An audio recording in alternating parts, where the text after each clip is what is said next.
추석 연휴 뒤 월요일 저녁입니다. 어제였죠. 손흥민 선수가 프리미어리그에서 2골을 터뜨렸고 유현진 선수는 어제 새벽에 뉴욕 매치와의 원정 경기에서 7회까지 무실점, 아쉽게도 승리 투수가 되지 못했습니다. 피안타 2개, 삼진은 6개였습니다. 스포츠 스타들이 그나마 위안이 됐습니다. 정치판은 여전히 혼란스럽습니다. 이 무능한 권력이 오만하기까지 하면 나라가 어떻게 되는지 우리는 몇 차례나 이미 경험했습니다. 1948년 5월 10일 총선거로서 첫 발을 디딘 우리 민주주의가 71년이 지났는데도 우리는 왜 아직 민주주의에 익숙하지 못할까요? 온갖 추악한 비리 의혹으로 얼룩진 이가 끝내 법무부 장관이 돼서 자신이 인사권을 쥔 검찰이 수사를 방해하다시피 하는데 여론조사를 하니까 대통령 후보 3위까지 올랐더군요. 이 지역으로 편을 가르고 선동이 압도하는 사회. 어떤 비리도 한편이면 무조건 비호하고 상대방을 박멸의 대상으로 보는 사회는 성숙한 민주사회가 아닙니다. 비판을 허용하지 않는 권력, 그리고 질문에 답하지 않는 권력은 민주주의 권력이 아닙니다. 그렇지 않다고요? 그럼 이 질문을 드리죠. 윤석열 검찰은 지난달 27일 대대적인 압수수색 때 사모펀드든 입시비리든 사건의 핵심인 두 사람 조국과 정경심을 왜 제외했습니까? 적어도 최승희 동양대 총장과 조국 부부가 전화통화를 한 게 폭로됐을 때 조국 부부의 전화기는 압수할 필요가 있지 않았습니까?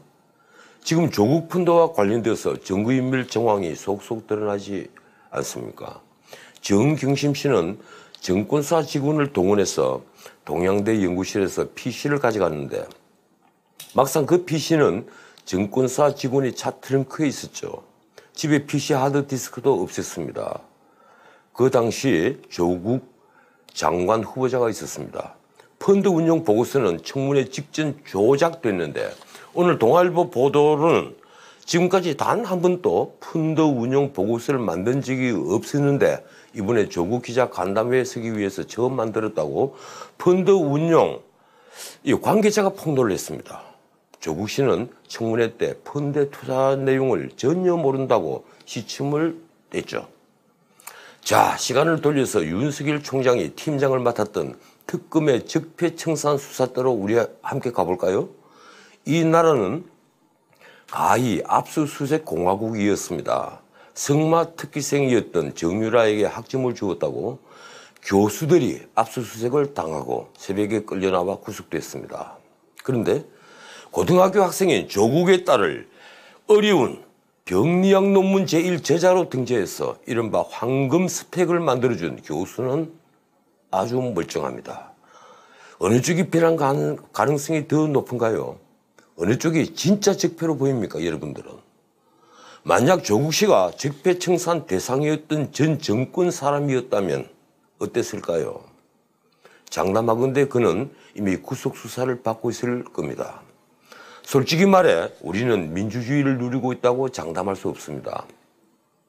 월트 리포머는 여론이라는 책에서 민주주의는 총알 대신에 투표용지를 쓴다고 했는데 이 성숙한 다수결의 원리가 작동하지 않는다면 투표용지도 상대를 죽이는 총알과 같아집니다. 황야의 서부극처럼 말이죠. 진짜 서부극과 다른 건 하나 있습니다. 서부극은 늘 정의가 이기죠. 그런데 유사민주주의에서는 대부분 악당들이 이깁니다. 이건희 회장이 정치가 삼류라고 한 말이 더욱 실감나는 요즘입니다. 자, 그런 의미에서 오늘은 한국당부터 좀 씹어야겠습니다. 조국 파동으로 완전히 수세에 몰렸던 민주당과 청와대를 누가 구원했습니까? 바로 한국당입니다. 대통령제와 한참 거리가 먼 연동형 비례대표제를 패스트트랙에 올린 역할을 한 당도 역설적이지만 한국당입니다. 어떻게 그렇게 적기에 판을 잘 깔아주든지 지켜보는 내내 저는 기가 꽉 막혔습니다. 이래서는 광화문에 10만이 아니라 100만이 모인들 뭘 하겠습니까? 이 정권이 소득주도 성장이냐 하면서 50조가 넘는 국민 혈세로 노인용 단기 알바 자리나 만들었을 때 한국당은 목소리만 컸지 무슨 대안을 내놓았습니까? 그런데 또 내분입니다. 이틀 전에 홍준표 전 대표가 한국당 지도부를 맹폭했더군요. 당이 이 지경이 된 데는 어쨌든 홍 대표 책임도 큰데 그는 나경원 원내대표들어 책임지고 물러나라고 날을 세웠습니다. 민경욱 의원이 총대를 맸죠. 내부 총질을 하지 말라고 홍 대표를 공격하자 홍 전 대표는 내부 충고를 적이라고 한 것은 오보도 한참 오버한 것이라고 반박했습니다. 이게 어제 네이버에서 가장 많이 본 뉴스였습니다. 그러고 보니 유시민 전 장관과 민주당 박용진 의원 간에 벌어진 상황도 똑같더군요. 말하자면 데자비입니다. 내부 총질 말라는 유시민에게 박용진 의원은 같은 당도 아닌데 오버하지 말라고 공개적으로 망신을 주었죠. 그때 저도 처음 알았습니다. 같은 진영의 적이라도 한 방에 보낼 수 없으면 애당초 총질을 할 생각을 해서는 안 된다는 걸 말이죠. 우리 정치판에 이 유머가 없어도 너무 없는 겁니다. 유머가 없는 정치인은 곧 내공이 없는 정치인입니다. 내공이 없으면 삭막하고 살벌한 정치를 할 수밖에 없죠. 하긴 코미디언이 연기할 때 본인은 웃지 않습니다. 관객이 웃죠. 코미디언이 웃는 코미디언은 저질 코미디고 재미가 없습니다. 그런 의미에서 우리 정치판은 상당히 고급스러운 코미디인 셈입니다. 국회의원은 잘 웃지 않으니까요. 코미디언 이주일 전 의원이 정치판을 떠나면서 국회는 진짜 코미디라고 일갈했던 게 생각납니다. 야간 홍 전 대표에게 제가 좀 물어보고 싶습니다. 지금 원내대표를 할 사람이 있기는 한 것인가 라고 말입니다. 그래서일까요? 한국당은 국민들에게 가장 관심 없는 당이 되고 있습니다. 문재인 정부가 안보 경제 다 실패하고 조국 임명으로 국민을 배신하는데도 한국당 지지도는 통 올라가지를 않습니다. 조국 특수를 제대로 누리지도 못하는 걸 보면서 절로 혀를 차게 됩니다. 그런데 오늘은 오후 청와대 앞에서 황교안 대표가 삭발을 했군요. 그 결기는 환영합니다. 고맙습니다. 그런데 솔직히 그 결기마저도 저는 믿지 않습니다. 머리는 다시 자라니까요. 자, 다시 오늘의 주제 조국입니다. 조국 드라마는 이제 본격적으로 전개됩니다. 하나 분명한 건 이 드라마의 결말은 대한민국의 운명과 직결된다는 겁니다. 이틀 전 빅뉴스가 터졌죠. 검찰은 조국 씨의 오촌 조카 조모 씨를 영종도 공항에서 체포해서 서울중앙지검으로 압송합니다. 특정경제범죄 가중처벌법상 횡령혐의입니다. 그런데 하나만 짚고 넘어갑시다. 제가 지금 조모 씨라고 부르는 조국 씨의 조카는 어제까지 우리 언론이 조범동이라는 실명으로 부르던 자입니다. 그런데 오늘 갑자기 모든 언론이 입을 맞춘 듯 일제히 조모 씨라고 하는 건 무슨 이유인가요? 아마도 조국 장관이 급주는 게 하나 있죠. 피의사실 유포. 이 피의사실 유포 때문으로 봐야 되겠죠. 조국 펀드 사건의 본질은 조국 씨가 펀드의 실제 주인이냐 하는 겁니다. 이 내용이 워낙 복잡하니까 사람들이 신문에 나온 기사도 읽기 싫어합니다. 조국 씨가 펀드의 실제 주인이냐. 어쨌든 조범동 씨는 조국 펀드의 핵심 인물입니다. 조범동 씨가 청문회에서 정인으로 채택된 웰스 CNT 최모 씨와의 전화통화에서 조국 씨가 낙마하면 우리 다 죽는다고 말한 녹취록이 폭로됐죠. 그 녹취록에 조국 씨는 조국 펀드의 돈을 어디에 세일지 모른다. 펀드 투자처를 나는 모른다고 청문회에서 대답할 것이라고 했는데 실제 조국 후보자는 청문회에서 그렇게 대답했습니다. 이게 우연이 아니라면 명백히 증거인멸을 모의한 것입니다. 어쨌든 조국 씨는 그 유동재산 전부를 1년에 한두 번 본다는 오촌 조카인 조범동 씨에게 맡겨 사모펀드에 투자를 했는데 이 사모펀드는 조국 씨 일가 외엔 투자한 이들이 없는 문자 그대로 가족펀드로 밝혀졌습니다. 조범동 씨는 조국 펀드 수사 직전 코링크 프라이빗 에퀴티 대표 이상훈 그리고 코링크 PE, 바로 에퀴티, 프라이빗 에퀴티를 PE라고 합니다. 코링크 PE가 투자한, 다시 말해 사실상 조국 가족이 전액 투자한 웰스 CNT 최태식, 그리고 WFM 우모 대표와 필리핀으로 출국합니다. 그 뒤 먼저 귀국한 이상훈 최태식 씨 등은 특경법상 횡령과 증거인멸로 구속영장이 청구가 됐는데 법원은 영장을 기각했습니다. 그런데 그게 또 재밌더군요. 영장 기각 사유가 혐의는 인정되지만 구속할 정도의 사유가 못 된다라는 건데, 솔직히 제가 변호사 몇십 년 하면서 이런 영장 기각 사유를 저는 처음 보았습니다. 말하자면 법원은 주범은 따로 있다고 말한 겁니다. 영장 기각을 하면서 말이죠. 그 주범이 바로 조국 씨의 조카 조범동일까요? 조범동이 중심이 되어 추진했던 우회 상장 프로젝트는 이미 까발려졌습니다. 그는 이상훈 최태식과 달리 검찰이 귀국을 종용하는데도 필리핀에서 베트남으로 다시 튀었습니다. 자, 그 조범동 씨가 자진해서 귀국했습니다. 그는 각종 의혹에 휩싸인 조국 펀드의 기획 운영자로서 키매니저, 이 가족 펀드가 받는 모든 범죄 혐의의 핵심적인, 흔히 우리가 하는 말로 스모킹 건이라고 합니다. 그럼 그가 왜 자진 귀국했을까요? 박근혜 정부 때 자진 귀국했던 최순실 씨의 말로를 우리 모두 너무 잘 알고 있는데도 말입니다. 각종 혐의를 받고 있는데도 별것 아닌 걸로 보았을까요? 조국 펀드 사건은 정말이지 아주 더러운 사건입니다. 자식에게 편법 입시 비리로 권력과 부를 세습시키는 것과는 좀 차원이 다른 문제죠. 열심히 노력해 돈을 버는 것이 아니라 남을 등치고 권력을 이용해서 돈을 버는 추악한 범죄 가능성이 있는 겁니다. 그런데 조범동 씨는 어떤 연유로 귀국을 결심했을까요?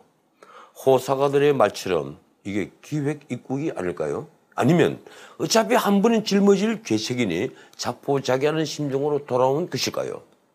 나는 보이지 않는 손이 작용했을 것이라고 확신합니다. 조범동은 이제 36살로 장래가 창창한 청년입니다. 그의 행적을 보면 깊은 반성 끝에 자백을 위해 귀국한 것은 아닌 걸로 보입니다. 어쩌면 조범동은 모든 죄책을 혼자 짊어지고 가야 할 운명일지도 모르겠습니다. 어쨌든 조범동은 어제 영장이 청구됐습니다. 자본시장법 위반과 특경법상 횡령 등 범죄입니다. 만약 기획 입국이라면 언젠가는 진실이 드러날 겁니다. 자, 그렇다면 과연 드라마의 주인공 조국 씨는 어떤 역할을 했을까요? 한때 SNS에서 죽창가를 불러대고 하루 몇 차례씩 글을 올리던 조국 씨는 법무부 장관이 되자 매우 입조심을 하고 있습니다. 언론은 검찰과 법무부의 충돌, 윤석열과 조국의 충돌로 연일 보도합니다. 법무부와 검찰이 충돌하는 사상 초유의 사태가 벌어진 겁니다. 그것도 법무부 장관 수사 때문에 말입니다. 그가 취임한 9일, 일은 엉뚱한 데서 터져버렸습니다. 법무부 김오수 차관과 이승윤 검찰국장이 조국 수사와 관련해서 윤석열 총장을 제외한 특별수사팀을 만들자고 강남일 대검 차장과 한동훈 대검 반부패 강력부장에게 제안했다는 폭로성 뉴스가 터진 겁니다.